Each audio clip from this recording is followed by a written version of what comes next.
உள்ள கிரியை செய்யக்கூடிய மாம்ச எண்ணங்களை, பாவ எண்ணங்களை நம்ம விட்டு அகலும்படியாக ஆண்டவரே நீர் எனக்கு கிருபை தாரும். இதை ஆண்டவரே சுட்டரிக்கக்கூடிய வல்லமை உம்மிடத்துல உண்டு ஆண்டவரே.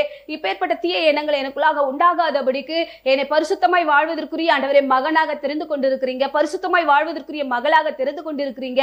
நான் அப்படி வாழ்வதற்கு ஆண்டவரே உம்முடைய பரிசுத்தத்தை எனக்கு தாரும் என்று சொல்லி தேவனிடத்துல கேட்டு பரிசுத்தத்துக்காக ஏங்க வேண்டும். ஹல்லேலூயா.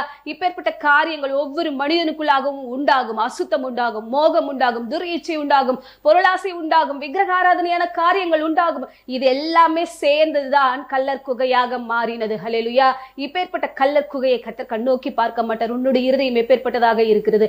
அது பரிசுத்தம் நிறைந்ததாக இருக்கிறதா, தேவனுக்கு உகந்ததாக இருக்கிறதா என்பதை நம்மை நாமே நிதானித்து ஆராய்ந்து பார்க்க வேண்டும். அப்பேற்பட்ட இருதயத்துக்குள்ளாக கர்த்தர் தங்கி இருக்க மாட்டார். எவன் ஒருவன் தேவனுக்கு உகந்த காரியங்களை செய்து பரிசுத்தமாக வாழ்ந்து கொண்டிருக்கிறான் அவனுடைய இருதயத்துக்குள்ளாகத்தான் தேவன் வாசம் பண்ணுகிறவராக இருக்கிறார்.